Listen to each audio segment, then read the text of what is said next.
Hey guys, my name is Matimio, and today I have the breakdown of the Armored Kill DLC trailer that was just released. If you haven't seen it already, the complete version, I will leave a link down below in the description, and I highly recommend you go check it out because for today's video, I'm going to be pausing so I can give my thoughts on what we see on the screen.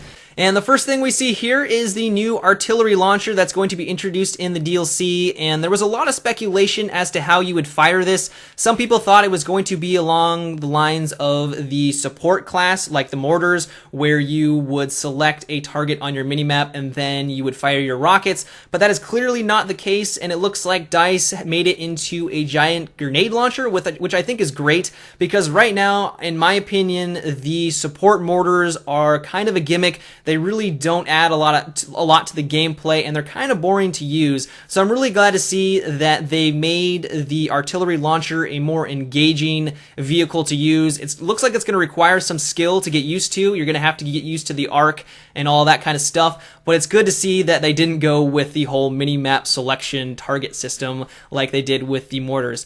And continuing on here, we get a brief glimpse at the range of the artillery launcher. As you guys can see here, it is off in the distance a little bit, and we get to see the smoke trail of its rockets heading towards their target destination. And it doesn't seem to be as long of a range as I was expecting. DICE said that they wanted this to be placed on, or you could place this onto a cliff and then rain death down upon the objectives. And so I was expecting something where you would kind of be off in the boonies and just bombarding objectives way off in the distance. But I'm actually glad that's not the case, because if you are getting assaulted by one of these things and it was just, across the map, that really wouldn't be all that balanced. But now if they have to be a little bit more progressive and they have to get closer to the objectives, then you can line up an RPG shot and hopefully try to take it out. So I think that's great, and I'm glad to see that it's not this gigantic range and you have to be a lot closer to the objectives. And now we get some Jeep gameplay, and it's clear that DICE is trying to show off and illustrate how epic these vehicle combats are going to be. We have tanks on the ground, helicopters in the sky, jets flying everywhere. And speaking of jets, we get to see some jets heading towards the AC-130, and then our first shot at their AA guns. And we knew that they were going to get some sort of anti-air mechanism, and I wasn't sure how powerful it was going to be, but they ripped through this first jet extremely fast, and I think that's actually a good thing.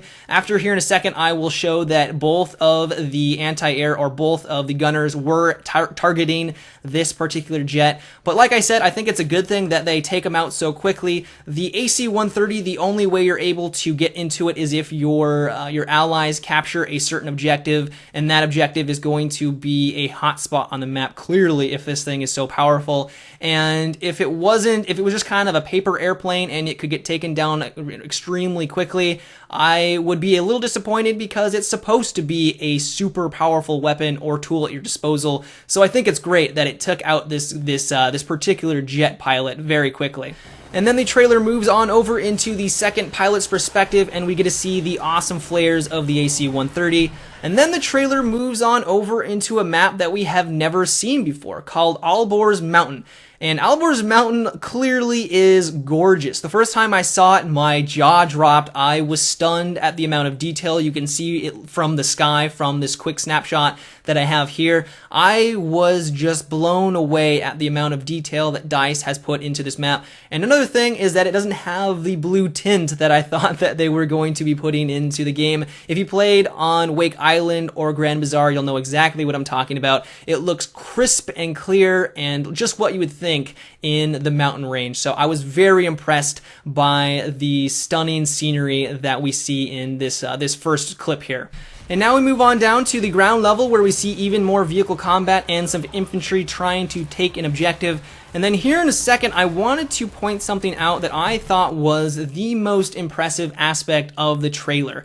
So I know that DICE said that these maps were going to be gigantic, but I was not expecting this large of a scale. So right now we're playing on the ground level, we're in a Jeep, and just a second ago we saw that a bunch of allies were taking the objective to the right. But as you guys can see, off in the distance there is a capture point that is taken by the enemy team that is on the mountain mountaintop. And so it looks like what DICE has created here is a map where you are going to be fighting in the ground floor or the valley of a huge mountain range, and then you're going to make your way up to capture, or up the way to the mountaintop to capture all the rest of the objectives.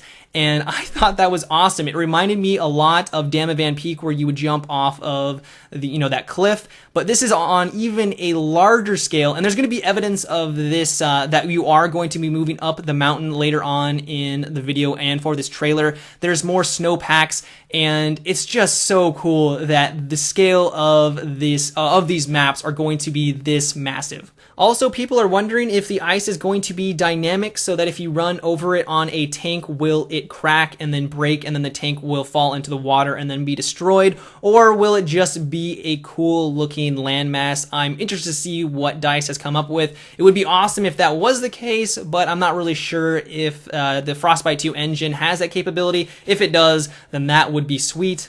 The trailer then moves on over into the mountainside, where we see two Jeeps duking it out, and this is the evidence I'm talking about. There's not a lot of greenery up here. The snow is covering the trees. There's a lot of incline, so I think this is a pretty safe bet that we are going to be playing on the ground valley and then making our way up to the top of the mountaintops. And I think this is going to be pretty awesome for the rush game modes. I'm excited to see how they're going to implement it, especially on this map. If we play on the valley bottom and then work our way up or work our way down, it would just be pretty rewarding and an awesome experience. So I cannot wait to see how they're going to implement that. We also get to see one last clip of the AC-130, and this is its main gun, it looks like. And this thing looks like it's just going to absolutely devastate people on the ground. But like I said earlier, I think that's a good thing, because it is an objective on the battlefield and it should have some value to your team. But yeah, guys, this is the end of the trailer. I hope you guys enjoyed my breakdown. If you did, or just want to support my channel, I always appreciate it when you give my videos a rating. And if you haven't already, subscribed for more. I want to know what you guys thought of the trailer. Let me know in the comment section below. Were you just as impressed as I was, or were you a little disappointed? Let me know in the comment section. But until next time, guys, have a good one and take it easy.